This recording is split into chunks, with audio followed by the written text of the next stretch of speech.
So welcome everybody. This is the Sustainability Commission Standing Subcommittee on Waste Reduction.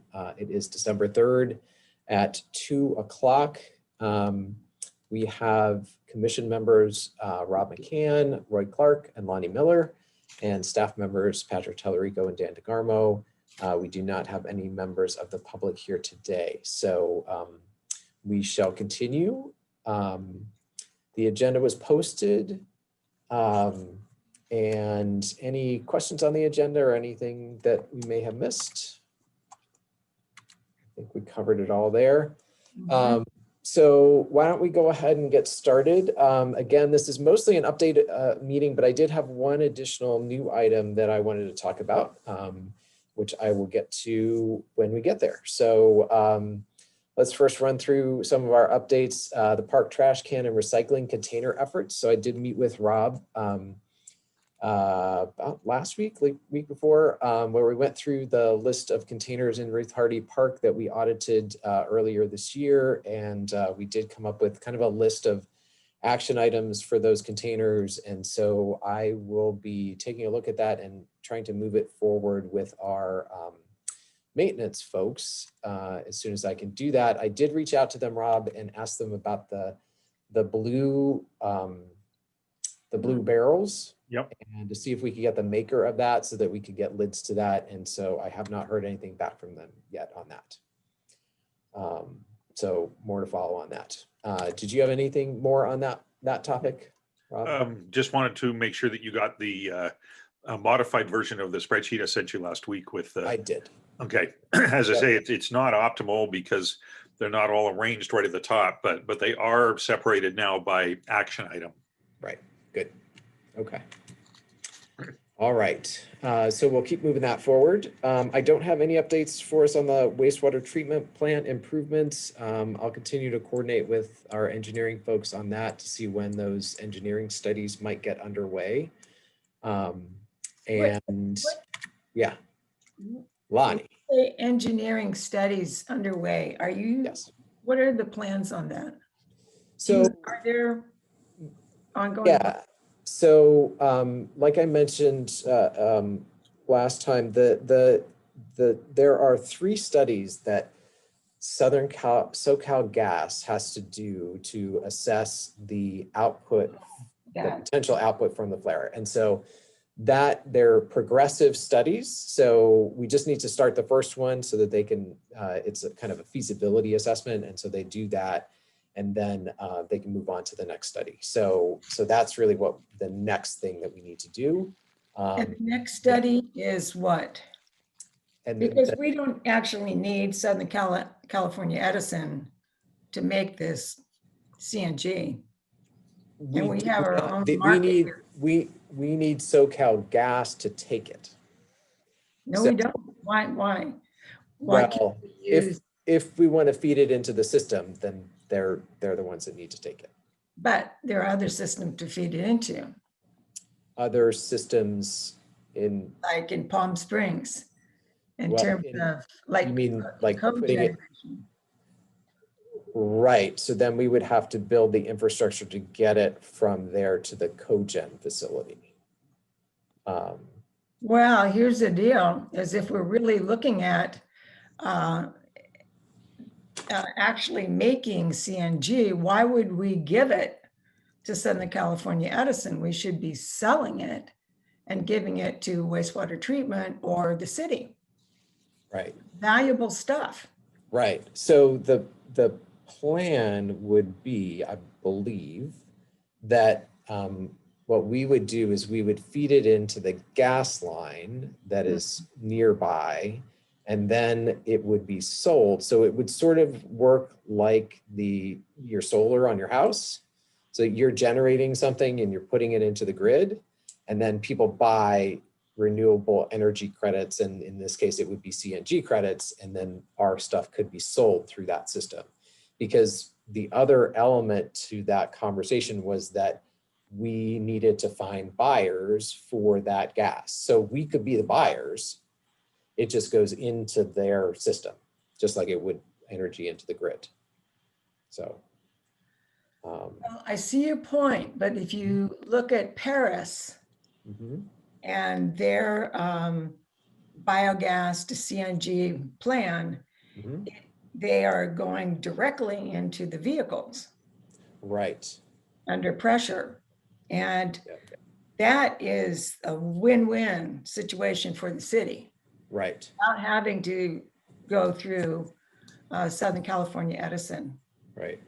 I will ask him if that is part of that study and if, because there was some interest on the Dawn, part you're of, talking about, what's that?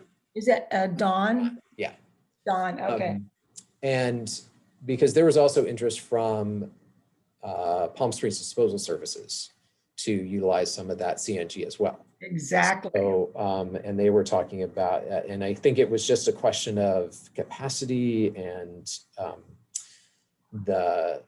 basically the steadiness of the flow. So let me follow up with him to see if that's part of that investigation. So,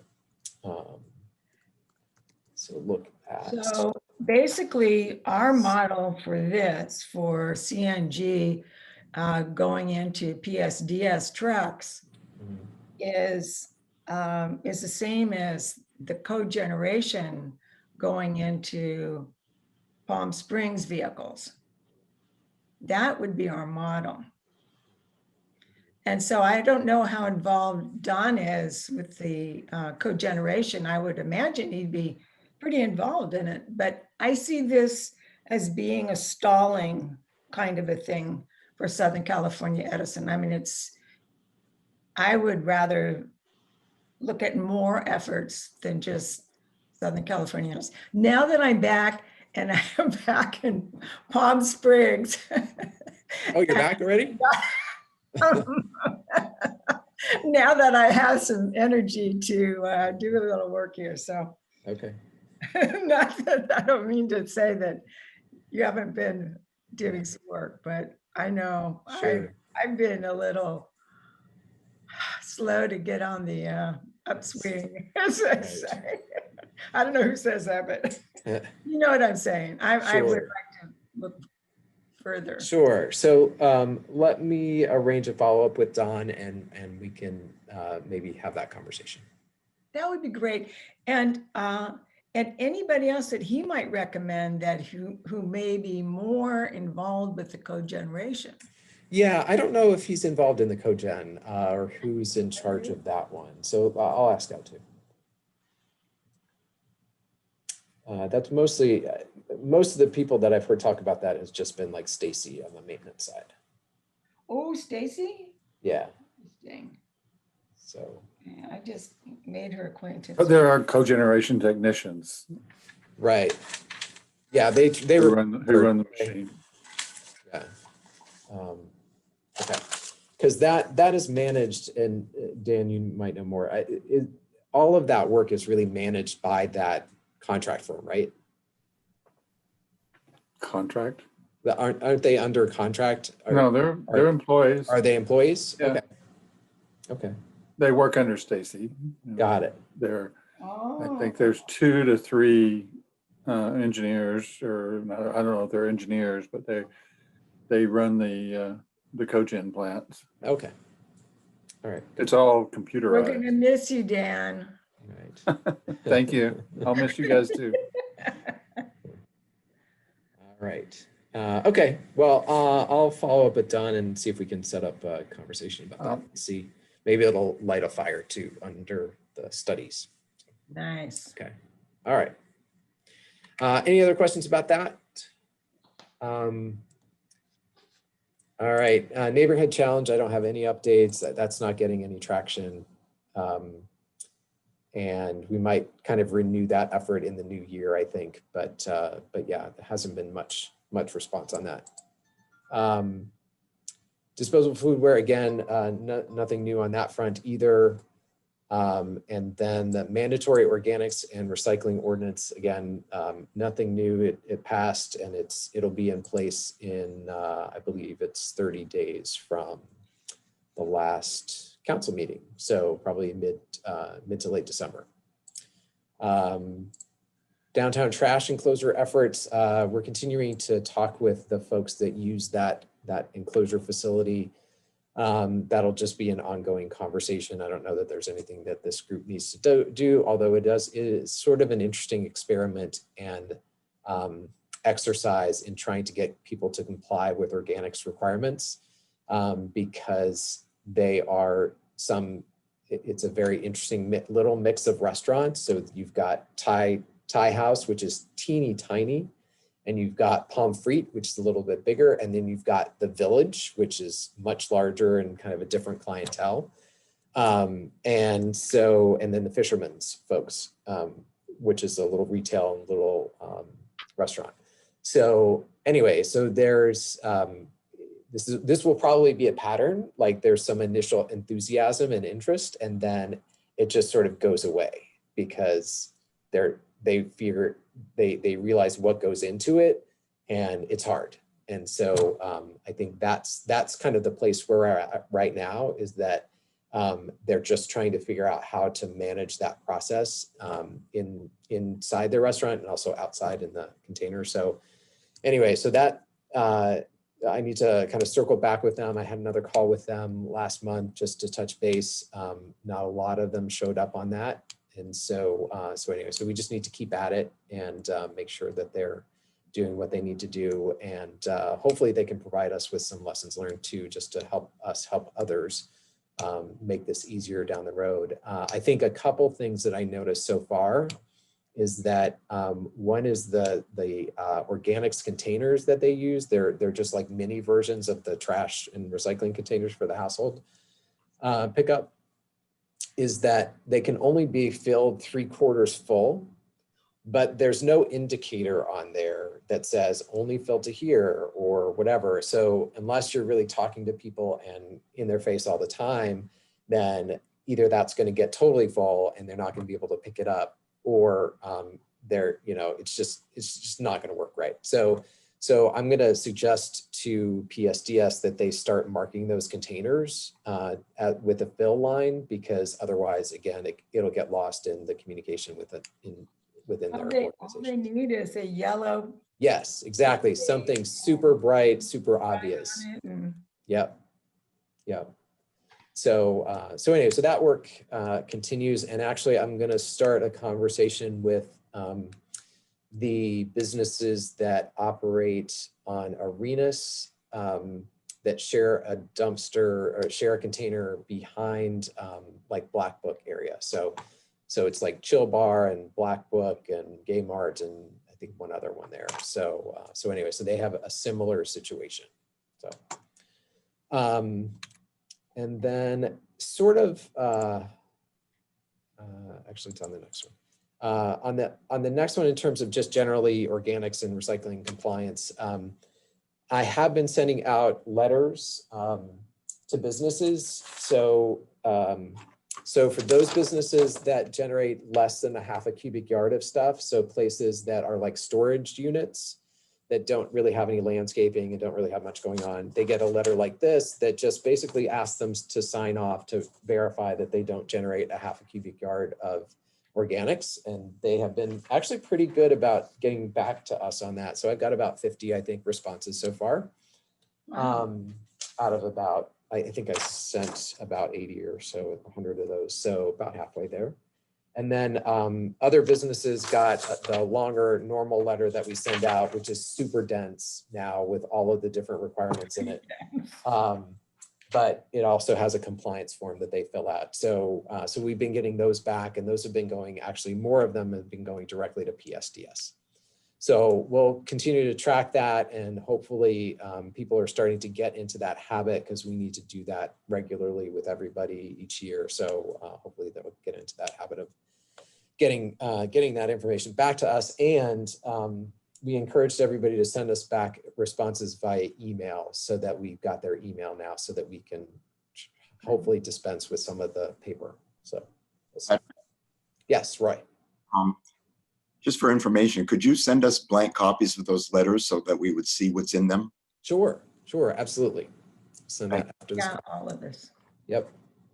And then the other thing which was sort of interesting, is that, so CVAG has a technical working group on, I think it's on waste and recycling or something like that. But one of the primary topics, of course, is organics. And we had somebody from Burtech on. So one of the things that we've been telling people with regard to their organics container is that they can put stuff in plastic bags, and those plastic bags are ripped open when they get to the facility, and then those bags are thrown away. So what's that? Who's told them that? Palm Springs Disposal has told them this. So No way. So, and so it's a catch-22, right? So we want them to do this. And Why? so we want them to do the organics management and to make it a little bit easier for them to do that. The way to do that is to have them use plastic bags and put the plastic bags inside the carts, because otherwise they just have this stinky cart that they have to figure out what to do with. And so, and they won't have it in their establishment. So I think that's something that we have to work closely with Palm Springs Disposal on, in terms of maybe developing a better mechanism to do that. Because one of the things that occurred to me is that we're going to have, I think, a lot of smaller businesses, and certainly at the home level, that people aren't going to have a 32-gallon bin outside for food waste. So one of the things I was thinking about yesterday was that maybe what we need to do is work with PSDS to have them provide like 3-gallon containers, just like buckets with a lid, to each restaurant, so that they put their stuff in those buckets, and then they could either put the buckets out for collection, or they could accumulate the buckets and put the buckets out, whenever the regular collection comes in, or they could take them out and dump them in their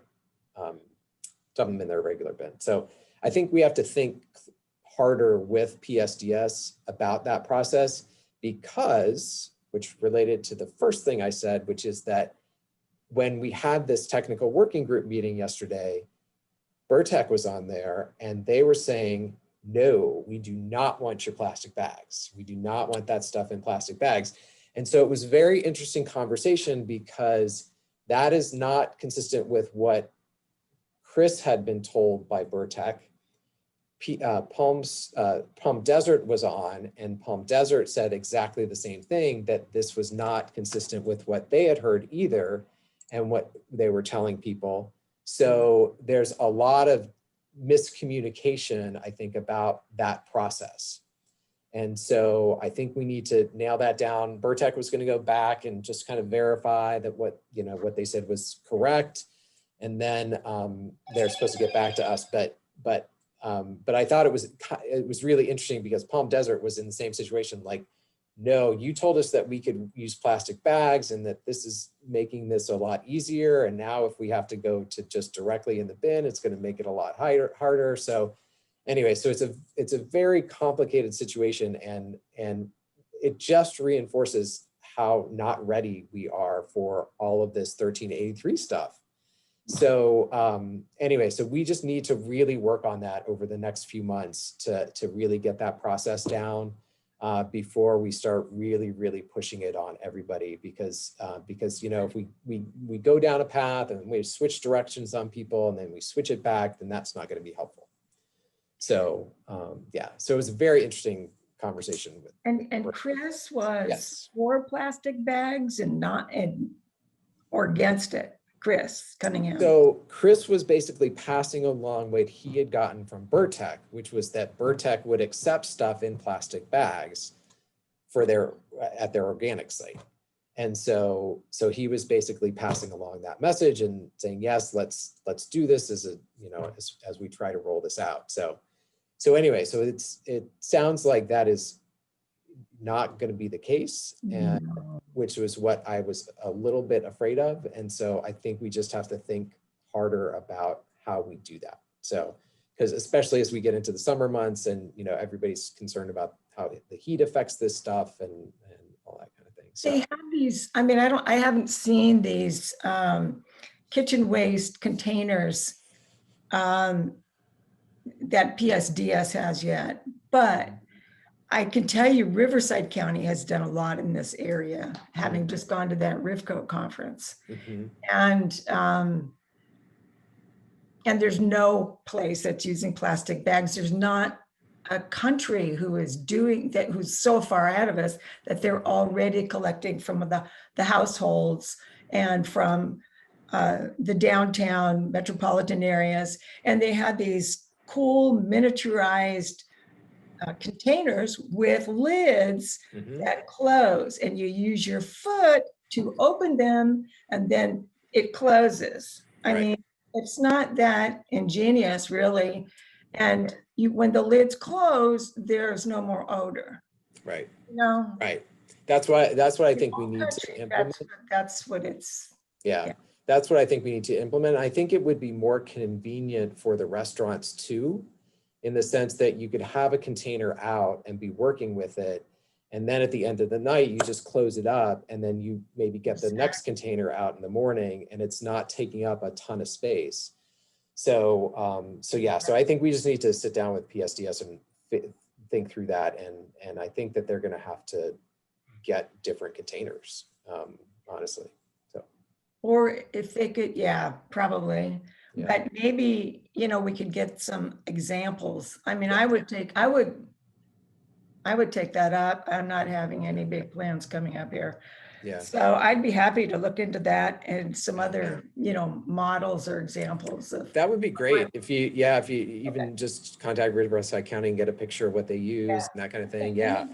That would be really helpful. I mean, I know when I was in Arlington, we had a service that did it, but it was a private sector service and they had those 2 or 3 gallon tubs with a lid that closed on them and they just picked them up curbside once a week. So I think it's a having, like crumbs left in the bottom, you tilt them upside down, you bring them back, and it's just like your garden waste from your yard.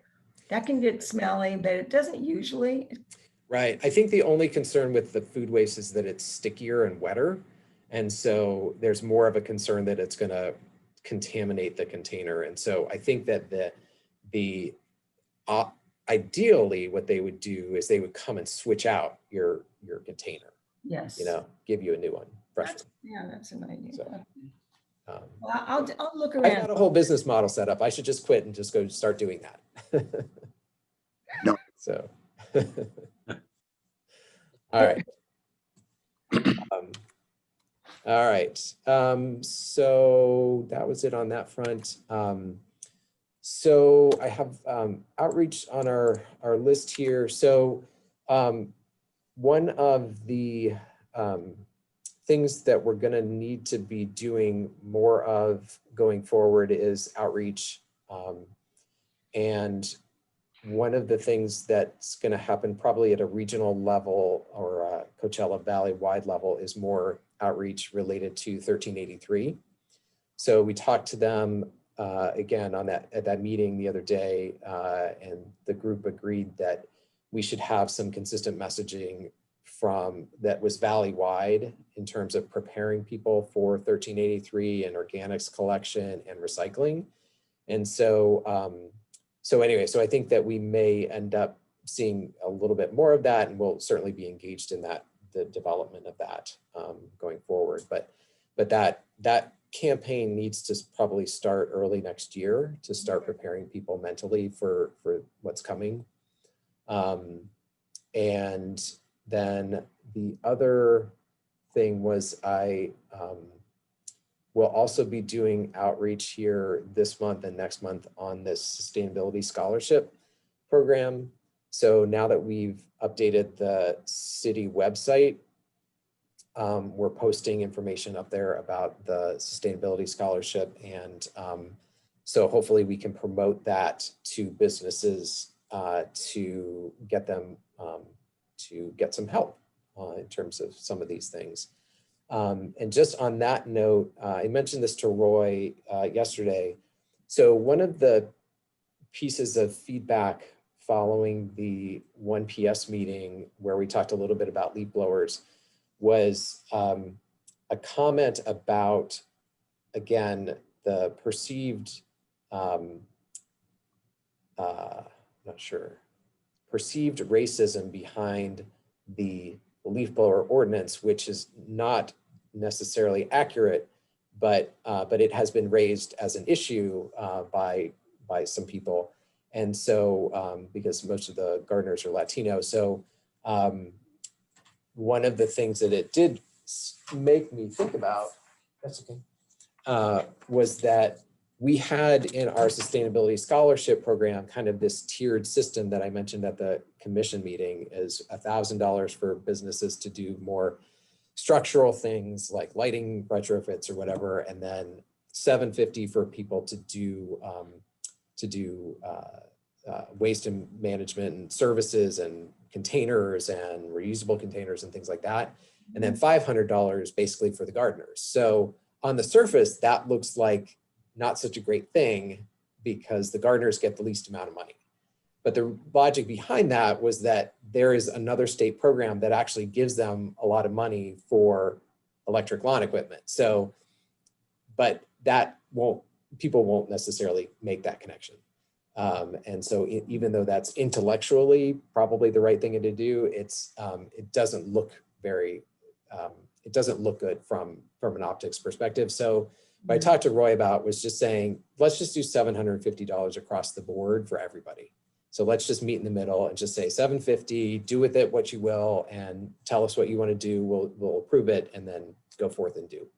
So I think we're going to move in that direction, and I'm going to send a note out to the whole commission just to let them know about that. And so that's the plan for that, and hopefully that'll generate some interest on the part of businesses to do more on the materials side. So maybe get away from polystyrene, get some reusables in there, and move to organics so that because they'll have a chance to get it paid for. So anyway, so I'm hopeful that is enough incentive for people to move. Although again, with the announcement today about the shelter in place for 3 weeks, I don't know if, how much attention they're going to be paying to stuff like this in the near future anyway. So again, we're sort of back in the throes of COVID and this frustrating situation where we can't really make a lot of progress without taking a step back. So anyway, yes, Lonnie. So we kind of skipped through the 1383, but did I get the wrong impression when you were talking about it? And did you happen to say getting the word out throughout the Coachella Valley? Did I hear you right? Okay. Yep. So are we working collaboratively with who? Yes. So the technical working group is a committee of CVAG, and it's all of the Coachella Valley governments are represented, and that group meets sporadically.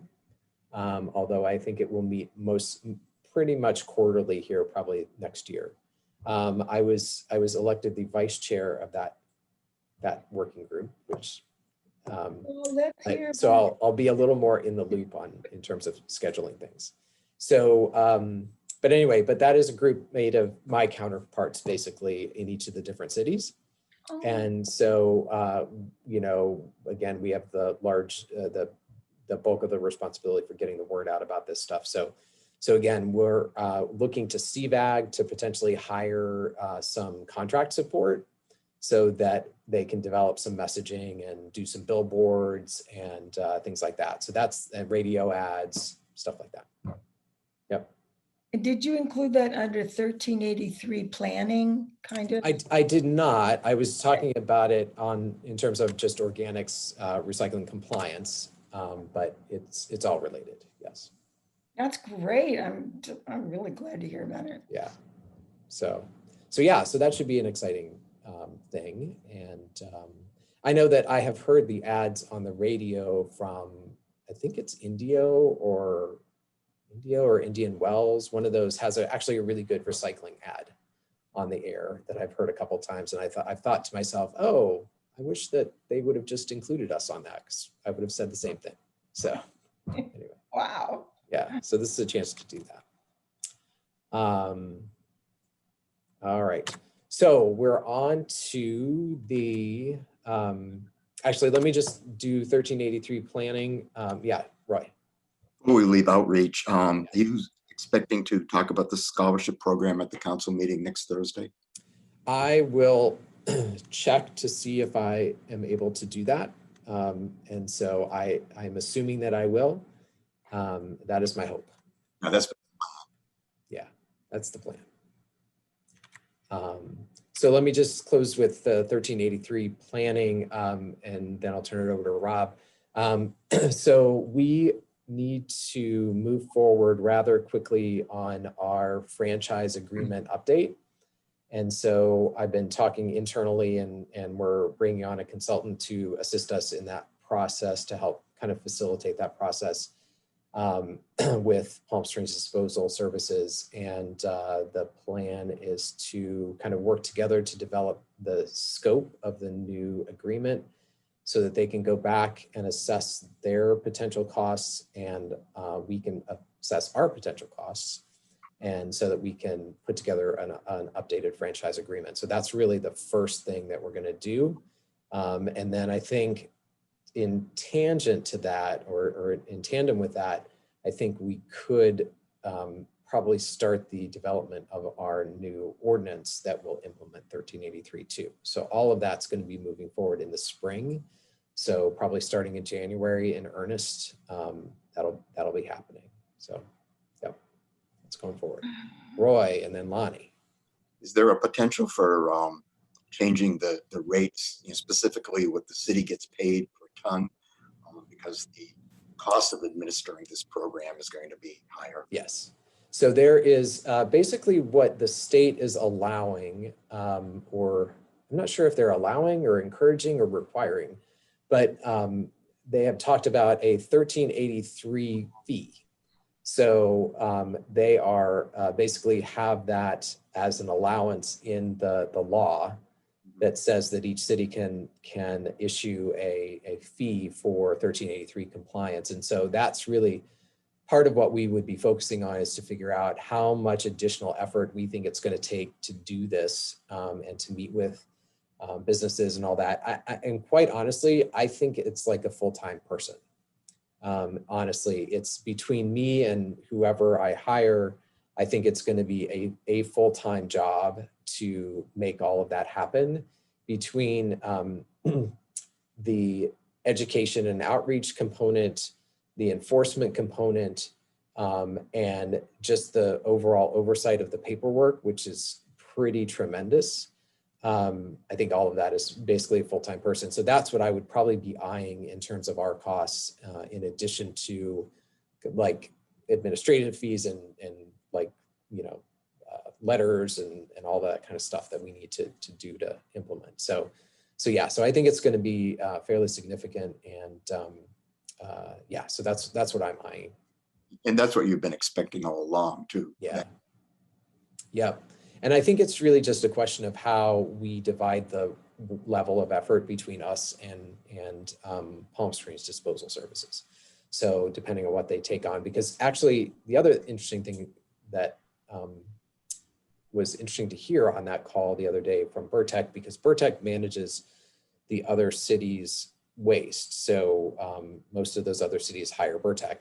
And so they do, they have like technical programs and workshops for some of the businesses, and they seem to do a lot more technical outreach to the businesses, although Palm Springs Disposal does that also. It seems like they maybe have a more robust program, although again, you don't know exactly what it is you're hearing versus what it is on the ground. So but anyway, but those are the kinds of things that we'd like to make sure get incorporated into the new franchise agreement, to make sure that all of that stuff is happening, whether it's by them or by us. So we need to think about that. Thanks. So yeah, Lonnie. So this is what troubles me about this whole situation is obviously with what you're talking about has to be done, but what we still haven't resolved yet is that we are not able to compost. Right. Where's it going? Right. This is a bit of a problem. Yeah. Because we're going to all of this effort and PSDS is taking our wet waste, our food waste to a place that is not properly composting. And there's not a single place in the Coachella Valley that does real composting, excepting for horticultural waste. And even that is just mulched. It's not composted by any way, shape, or form. And so why are we even calling it composting? And in fact, this composting grant here, that's just that's not even what we want to be doing. If they want to do something like that in their backyard, I don't know what it is they're supposed to be demonstrating, but we have some critical features of the desert that we are not facing up to. Sure, we can give it to PSDS. And PSDS can give it to whatever the name of that place is on the Coachella Valley Compost. Yeah. What is it? Coachella Valley Compost. It's run by Burtech. Oh, okay. Well, that's not where PSDS is taking it. So there's two things. So one is the food waste. The food waste is taken to Coachella Valley Compost. So that goes, the stuff that's the yard waste goes to, is it SA Recycling, Dan? Or yeah, it's No, SA Recycling. SA does not, they do not take compost. Did you go to that one compost? Basically, it was a compost seminar. It was not last summer, but the summer before. And there are two real composters here, but they're not really doing composting of food. So if we're talking about wasted food, there is no composter in the Coachella Valley that is doing that. Now, this one that I've heard talked about near, the old landfill near the Burtech site where it all gets farmed down. I can't remember the name of it. Edam Hill. Edam Hill. Mhm. There supposedly is one there. I would like to see that because I don't think they're doing it. Right. So I don't know if that's the new one that they're just. This is what we have to know. Yeah. So and I haven't gotten an update lately from Chris on this, but I know that they were building a new one. They didn't mention, Burtech didn't mention that on that call, earlier this week. All they talked about was Coachella Valley Compost, which is a little down valley, which handles the food waste. But they did not talk about a new one. And so I need to check with Chris to see what he's heard about that facility. Yes. And in fact, the proceeds from this second one that they are supposedly putting together go to Burtech. They don't go to Palm Springs. Oh, no. And so this other one that's down valley, this is the one that Chris, for as long as they've been taking stuff there, which has probably been going on a year now, he still sees the same citrus rinds that are trying to decompose there. It's kind of a joke because it's not really being handled as compost. You have to turn it. There's a lot of mechanics involved. And the reason why SA doesn't want to do it is because people's waste is it needs to be sorted so much more than they have the ability to sort. So if you don't have a sorting system, how can you do it? You can't. Somebody's got to provide the sorting system. See, and that's where if we could take, food waste from downtown and send it to the sewage treatment plant, it's not a hard kind of a thing. They bring it in by the truckload and then it's sorted. And then it's dumped directly into the system. And that's where we're going to get CNG, but basically we have to have, it has to be sorted. Mhm. That's why SA doesn't want to do anything like that. Right. SA is more of a, they're not really a compost, they're more of a mulcher. They're mulching. Yeah. They're mulching. They don't want to get into composting because there's just so much crap in it. Right. Well, and this gets at the bigger question of what is going to be accepted and how in our system. So I've talked to Chris about this, and so it's unclear still, I think, whether or not the food waste can be combined with yard waste and sent off, or if we are going to have to keep the food waste separate from yard waste. So again, I think that question is still out there in terms of how we are going to manage both of those things. I think there's still an impression right now, and it's certainly written in the law that that gives the impression that everything goes into one bin. Yes. Everything organic goes into one bin. But again, I just don't know if that is how people process it. And I don't think it really is. Well, It's done anaerobically. yeah, well, at some facilities, but the ones that are making compost just out of food waste, I think all they want is food waste. So No, they want food waste and then they want fat. No. Believe it or not. Yeah. What they don't want to have in the sewage treatment plant, they do want to have an anaerobic because that ups the amount of gas you can produce. Sure. And so like, at Paris, when their level gets to whatever it needs to get to, they go out and find some French fry places. Let's get some more fat going here so we can boost this up because they make more money. Right. So yeah, so that's all of that has to be worked out in this planning process because you've also got to demonstrate that you've got capacity to handle all of your material. So that's something that we've got to get into place. I think we're going to have to get to the point where Palm Springs is going to say, okay, we're going to do it. We're going to make money from it. And we're not that far from it. Right. All right. Let's see. Rob, I think you are next with the downtown trash. All right. I will. Did you want to share? Did you want to share your screen? Yeah. Let me see if I can do that. And I think I need to click on share screen, and that does it. Oh, no, it says host disabled participant screen sharing. Right, and I didn't do that intentionally, so don't take it. Oh, all right. So I'm making you the host. Okay.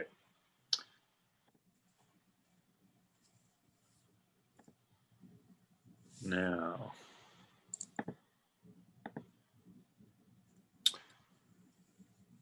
All right, is that showing up? Yep. Okay, I'm going to try. Actually, I don't want to go to presenter view. This will do fine. So I actually prepared this today, assuming that Chris and his employee, what's her name? I can't remember. Liz. That they would be on. So you guys have seen this because I presented it at the meeting last month. But what this slide then captures is Patrick sent me the latest versions of the signs that have been created, and so what we have here is a gap between what the research is showing us and what the signs as they're currently designed are going to show. The signs are positive things. They're all, this is what we want you to put in the correct receptacle. And of course, what we've found is people are confused about these categories, plastic drink cups, plastic food accessories, and paper drink cups. And when they have the choice of putting them in one or the other, they're putting them in both, like kind of almost randomly. Because you'll see that there's equal amounts of plastic food accessories in the recycle bins and in the trash bins, even though they're paired. And there's equal amounts of the paper cups. And there's actually more plastic drink cups in the recycle bins than there are in the paired trash bins. And Rob, can I just clarify, for the plastic food accessories, was everything like the clamshells and Yes. the food containers? Okay. Yep. Anything plastic, the plastic clamshells, which are plastic food containers, some utensils, plastic utensils, and then there's another one that I've got actually in my candidate sign that I'll show you. So what our research shows is that we need to do some more work on the signage, and we need to plug this gap, I think. No.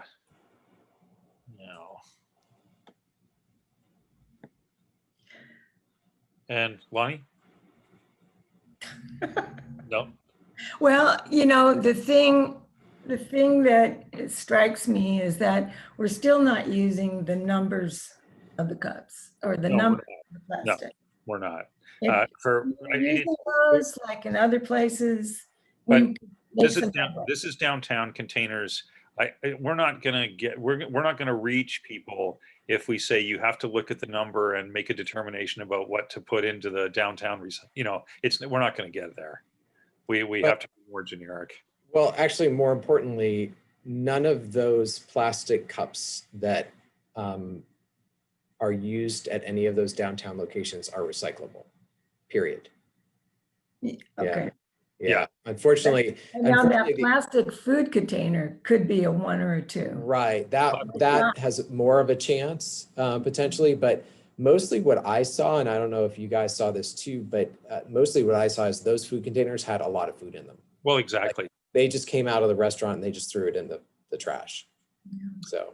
So yeah. So I think the numbers again, we just can't go there with, and it would be you know, small returns if we tried even to do it. Well, the fact that they have food on them and there's not a place that you can rinse it off or clean it off, Right. means that it's going to be with a bunch of spaghetti too. Exactly. So that, by definition, isn't recyclable. Right. And that's what's in the downtown containers. Mhm. There's very few clean, you know, you don't find a clean clamshell with no food in it downtown. Yeah. Okay. We can do something else at our residences because we can clean them out. Right. So here's now. So what I've done here is taken Patrick's generic sort of design, which I really like, and then run it through a PowerPoint option, which is not as pretty as what you guys have. There's not as many little artistic features to it. But what we have, and what I want to ask you guys about today is a real design dilemma, and I don't have a good answer for it. So I'm just going to present the two options that I've been thinking of. One of them is that we put 2 signs up around the recycle containers. We don't need them around the trash because people know not to put clearly recyclable items into the trash. That's another part of what we discovered. Good point. But they do need them for recycle. So in addition to the recycle one here, you know, the one that shows you what we do want you to put in, here's one that shows what we don't want you to put in. And notice the design sort of concept here is we need some way of showing. And Patrick, I've got some new photos here because I took them myself. So Lonnie, up in the left-hand corner, there's a good example of a plastic container with, you know, contaminated food. Here's a paper cup that I deliberately took because it's been, you know, discolored by the hot chocolate or the coffee or whatever that was in it. Yeah. The plastic cups, and then plastic lids, straws, and utensils. There's the food accessories that we were talking about earlier. But the design philosophy for this slide is, notice it's saying don't put it in recycle. Right, and that's what I try to capture with these Mobius symbols with the red line through them. Don't put them in here. Put them in the trash instead. The little indicator up here. Yeah. So that's one option for how to do this, but there's another one, which is here, and this is my dilemma. So in this option, we, instead of front and center, is don't put something in the recycle bin and kind of, you know, having a repellent area around the recycle bin. Instead, it's trying to guide them where it should go. So if you have any of these different things, throw them in, and remember, they're all paired. They're all right next to each other. Yeah. So that's that's one design issue I have. And I mean, there's a whole bunch more. Like, what's the best way to show not to put something into a container? I don't know whether this is the best way or not with the Mobius symbols with a line through. But anyway, if we go, so the final concept of what we're talking about here is to have the one, yes, put this stuff into the trash container, the sign for that, and then have these two for the recycle containers. And I have no idea whether they should be separately sized the way I've got it here. It's just, again, I'm trying to emphasize that, excuse me, what we found is that it's more important to show people what not to put in the recycle containers than it is to show what should be going in there, because they already know that. The data show that they know to put these things in the recycle container. They don't know not to put these things in. So I'm, where we go from here, I asked Jim, my partner, about this, what he thought of the two different designs. He says, I have no idea. And personally, I really don't either. I don't have a good insight into which one would be the superior way to go. Well, I have a gut reaction, and that is, it's the whole idea that putting a big red line in your previous slide for the no recycle trash only. And yeah, okay, so I'm not offended by that. In fact, it confirms, by golly, I knew it wasn't to be recycled. I knew it was supposed to go in the trash. And so that makes me feel wonderful that I got it right. Ah, interesting. So I'm not offended by a negative, don't walk in front of the cars, kind of an artistic, message. Yeah. I love that. I think that's great. And with this combined, I think together they just say so much. Interesting. That's a really interesting sort of perspective on it. Yeah. That and you're assuming that would guide you over to throw them into the trash that's right beside the yeah. And I mean, that's very possible. Anybody else have opinions? What about going forward, just taking a first step of putting only the no recycle trash only sign up by the blue containers and not put the other ones up and see if our data suggests that would get rid of, or at least if people do read the sign and kind of respond to it the way Lonnie says that she would, that would get rid of a big part of our contamination problem right there, if that's all we had. design the sign based upon the data. So the sign, as you said, should take care of those items. And we just do another survey at some point. That's one thought. The only other thing I could see is, a napkin, a dirty napkin, but I think it covers it. Oh, you know what, Lonnie? We have the data on those. And the dirty napkin. Yep. But we have the data on dirty napkins. We separated them out to categorize, and people don't put very many dirty napkins into the recycling. Yeah, okay. Yep, gotcha. They know already not to do it. Yeah, these are the ones that are empty. Yeah. So I have an alternative suggestion. So I'm trying to think simply. And so I'm also trying to use our beautiful design.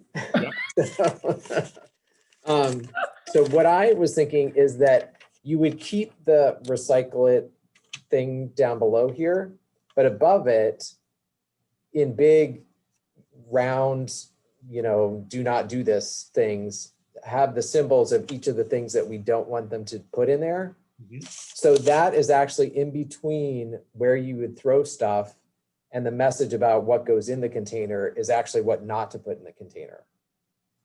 So does that make sense? So you would have a big red band across the top of that recycle it thing with all of the things that you don't want in there. So it sort of does elevate the message about what not to put in here. Mm-hmm. Versus before you even see what to put in there, which again, I think people probably just look right past because they know that they're going to put their bottle in there. Yeah.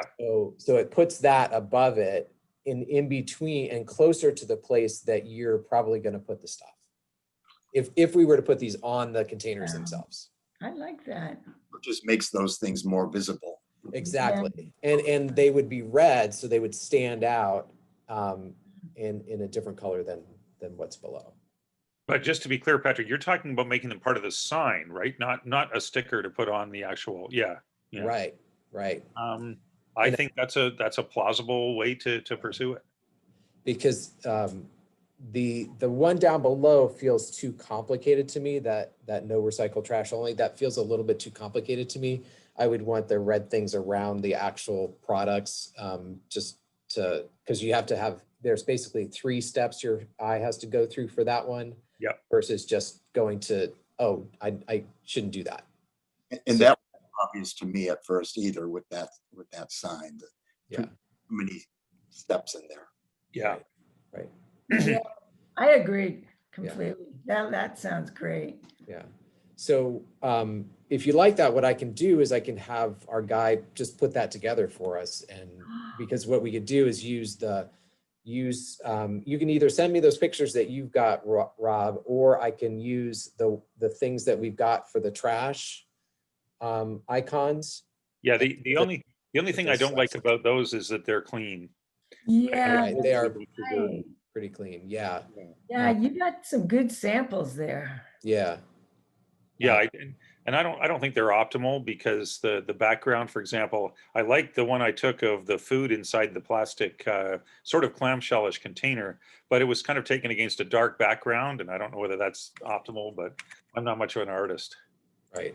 But I can certainly send these. Yeah. Yeah, that's the problem with especially the white cups. We had this with the styrofoam on the other side too, is that the white on white doesn't really No, come there needs through to be very some well. kind of background for the white Right. cups for sure. I think Straws and the straws and lids are hard because they're always see-through. yeah, they were hard too. Like that's not a great straw and lid combo because it's against a white background. Right. You know what you could do is you could make the whole circle red and then put the cup or container or whatever it is against the red with the line through it. So I think you could make it so that the background was no longer white. That's what I'm saying. So that could help us. Okay, well, Patrick, can I pass this off to your artists, or are you asking me Sure. to continue with? Because I'm No, not. you can pass it off if you would like. Yes. All right. But yeah, no, I'd really like to take a look at that concept and let's yeah, see. right. And I can share that with you guys, and then kind of based on our findings, I'd really like to roll kind of some of this out. And so what we could do is make kind of temporary signs if we wanted to do that. The metal ones actually aren't that expensive, so we could do a round of those and kind of have them so that we could put them onto the container and cut them off if we needed to, or change them or whatever. So we can think about how we might implement that at our next meeting. So Yeah, I mean, we've got a great experiment going here. If we do this and put up a sign on each one of the recycle bins that's already paired, and then we just go back and we reclassify, and let's see if we get any differences. yeah. So I really like that paper cup, and I really like the plastic food containers. And if in any way the graphic goes back to looking like these little pristine plastic containers, it's gonna not make it. I like this. It's got to be the same stuff, the same plastic or paper or whatever. That you're putting into the container. I agree. I totally do. But one thing that could be done, even if it's a stylized cup or styrofoam container, is to make it look like there's some contamination. Right.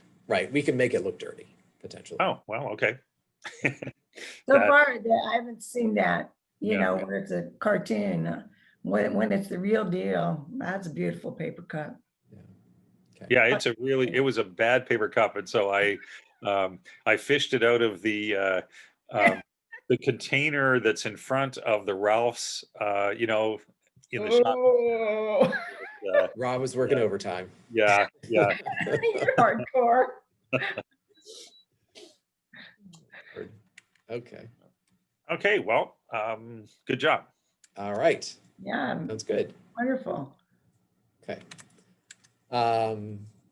All right, I don't have anything else on the scholarship program. I already talked about that. Composting grant, I have nothing to say about that. I don't think we're pursuing that at this time. I don't know that we are able to devote the resources that would be needed to kind of oversee that once implemented. So I don't have plans to move that forward. And then the new business, additional recycling programs. So I was approached, or I got a note from a member of the public who's very interested in reducing plastics, and suggested that we start a program to collect and recycle water filters. So like the kind that you use in the pitchers and the kind that you use, they're always in refrigerators now, like they're everywhere. And so apparently Pure, the water company, they have a recycling program. If you send stuff, I think you have to send stuff back to them, or a company called TerraCycle, I think is the one that's doing it. And they will recycle them. And so anyway, so I thought that was kind of an interesting idea, and I wanted to throw it out there to see if that resonated at all, because I think he would be interested in working to kind of make something happen. I just wasn't sure if it's something that we might be interested in doing. So, and my only thought about it is that they have become, they're everywhere now. They're sort of like every refrigerator that you buy pretty much has one if it has a water dispenser, and you know, lots of people use those. What are they called? The water filter jugs in your, you know, kitchen. So anyway, thoughts? You mean because you have to replace them every 6 months? Exactly. Yeah, and even sooner for some. Brita. Yeah. Okay. Well, here's something along the same lines. Mm-hmm. So, you know, we've got the batteries. We're doing a great, by the way, are those getting picked up yet? So we did have sort of a rush because of the voting. We had a lot more people actually bringing them in with them when they brought their vote, cast their vote. And then the fire station number 2 has been accepting them. And so we have been collecting them from there. But other than that, it's just been the occasional from the farmer's market. And that's pretty much it. So. Well, it takes a long time to fill up one of those boxes, you know, with small batteries anyway. Right. But You'd be amazed. You'd be amazed how fast people do that. So I don't know what they're doing. There's another organization that there was an article in the New York Times about it. In fact, anybody who's interested, I should send it to you, because it's a company that recycles CDs. You know, we all use CDs still, right? I mean, I don't know how many boxes you guys have, but you know, and it's like, what are you going to do with these things? Mm-hmm. And they show up, talk about everywhere and showing up everywhere. Mm-hmm.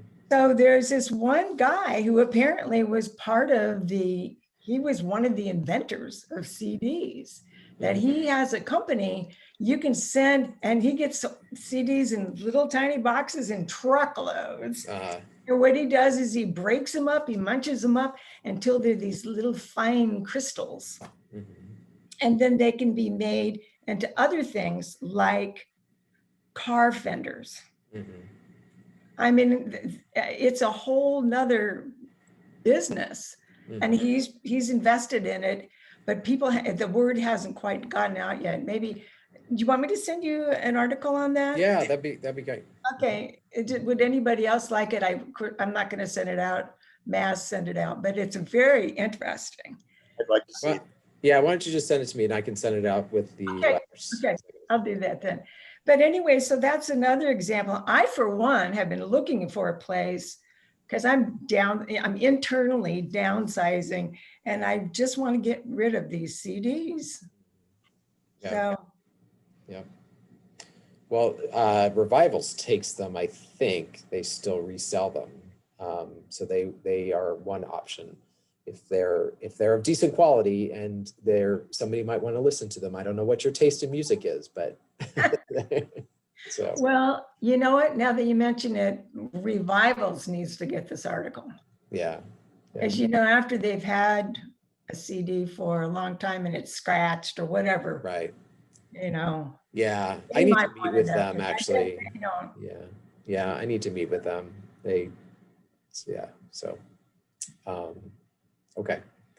So send me that and I'll send that around. And if there's anything else like that people have kind of on their minds, I think that battery recycling program was a good indicator for us. There's probably pent up demand out there for certain things. And Maybe so an address could go on the website. What's that? Maybe, like an address Mhm. for that kind of a, fringe recycling. Right. That could go on the website. And so I do have a little, you could right. do your filters. Yeah, we've got a little bit of that on there, and certainly we could expand that with places that people could take certain things that are special. So one thing that I've thought about is books, considering all the retirees in Palm Springs that have careers. I think there are a lot of books in Palm Springs. In fact, I have physics books that are textbooks that are 50 years old. But Why are you keeping those? I'm going to keep certain ones. Once in a while, I like to look up certain things, but the library doesn't. Yeah, I'll keep you in mind. But I think, and what I learned about books is that paperbacks you can just put in as paper recycling, but hardcover books, and it needs to be some kind of a safe process to do that. So, right. Yeah. Right. when I turn like right now and look at my bookshelves, I think I need to start working at it. Yeah. Gosh, the library used to take it, but of course the library is closed now. Mhm. I did ask Jeannie about that once, and I think if they don't use the books, they go someplace else, and they probably just get thrown into landfill. So the way that the library handles it is they send all of the books that they no longer use to the Friends of the Library, and then the Friends of the Library distributes them if they're wanted, and then if they're beyond kind of use, then they will recycle the paperbacks and get rid of the other ones. Mm-hmm. So that's basically it. The hard copy are difficult. Right. Yeah. So those would be good things. Because and filters. And I mostly say this because I feel like with all of the requirements that are coming down, I feel that we need to be continuing to offer service and be of service. So we need to be kind of at the same time we're hitting people over the head with requirements like food waste management, that we have to also be giving them opportunities to do other things and kind of having some positive messages out there for stuff that we're doing as well. So anyway, so that was my thought on that. So I think we should think a little harder on those items. And I think the miscellaneous? Yeah, the kind of the miscellaneous recycling things. Okay. And, I see an article in the Desert Sun, and they're losing a lot of their writers. Right. And I could see Roy and I joining forces there, and we could even put a plug in for the Sustainability Commission that would be interested in. We're down in our numbers, or however you want to put it. We're not desperate or anything, but you know what I'm saying. Right. We want to plug it, that if anybody would like to, well, it's a tough time to plug it. However, this too shall pass. Right. And they can start that application at least. Right. So anyway, so I think I'd like to do something more with that. And again, if we want to do something with that, the water filters too. It sounds like we Yeah. have a willing member of the public who wants to help us with that too. So The thing about the batteries is that there was an infrastructure there that it really made it easy. yes, And, you know, if something like that exists for filters, that would be good too. We just buy Yeah, it. I bet there is. I bet there is. We just have to Right. find it. right. I think that's the key, is that TerraCycle, I think, is on the East Coast or Midwest, one or the other. Or So go to I the think company that made it. That's who's really responsible. right. They So probably have something set up. right. And so I think maybe a little more research into that would be helpful. And then the other component of that is that it's not all one brand, right? Like the batteries are fine because they're all kind of the same thing, even though different people make them. They're all made of the same thing. And so water filters, I think sort of fit that category. They have like a plastic case and then they have the carbon filters inside. So, so again, I think that's it's a similar concept. And if somebody's not doing it, it would be great. Maybe we could work with the iHub to see if there's something that we could do with them to kind of do something, an innovative business model.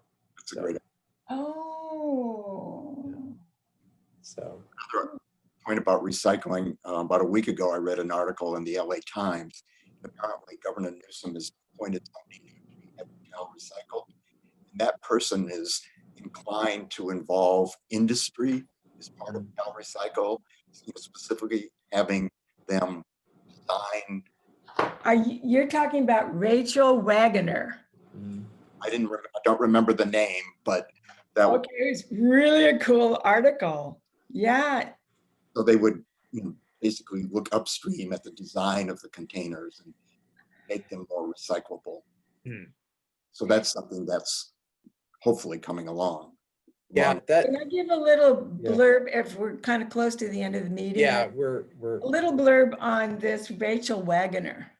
I saw the article when I got back from Portland, but I kept it until just before this meeting, but it's great.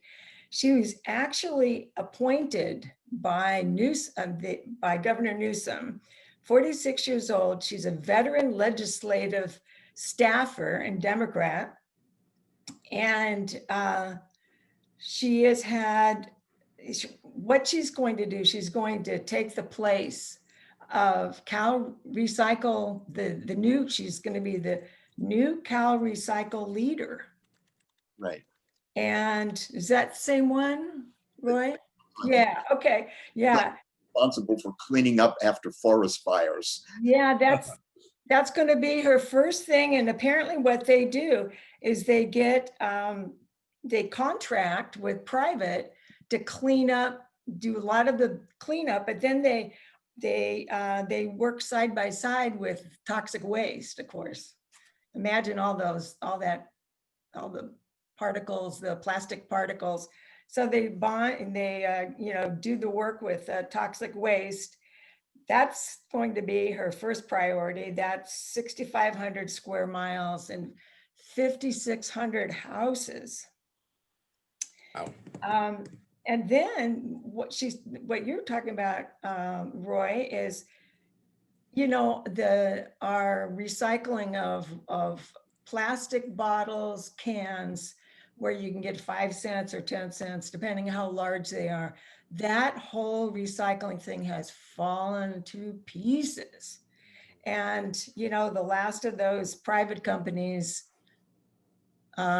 really went by the wayside last year. So what she wants to do is to help to build that economy so that the beverage companies are taking that stuff back, breaking it up, doing whatever they need to do to make it recyclable. And if they can't recycle their own products, if they can't recycle to make containers for their own products, then they're going to have to make it recyclable so that another product can be made. And then again, it's, these plastics are going to be around for longer than I am. And there's all kinds of things that can be done. And all it takes is a little creativity. And what better time for it Mhm. now that we've got maybe some money flowing again? So I just think she sounds fantastic. She wants to create that economy here. It's beautiful. It's a good move and it's something to keep our eyes on. Absolutely. It could make some changes in Cal Recycle. Lord knows they could use a little change, a little updating. Absolutely. Yes, they could. All right. Anything else? Nothing here. All right. And Dan tells me we've had 500 pounds of batteries recycled since July. So Awesome. that's pretty good. Great. Yeah. All right. So that's all I've got. And we will adjourn for now. And I will send out those couple of items. Lonnie, if you want to send me that article, I'll send it out with the letters. Okay. And when you can get a hold of Stacy and Don, we can talk about how they get gas to be used from the cogeneration plant. What's the, Right. Yeah, I'll figure out who the good person is to talk to on the cogen and talk to Don about the next steps with the water treatment plant. okay, Okay. awesome. All right, great. All right, over and out. All right, thanks, guys. Have a Thanks, good everybody. Good weekend. Stay at home, everybody. apparently. Yeah, Okay. don't go anywhere. All right. Okay. Bye.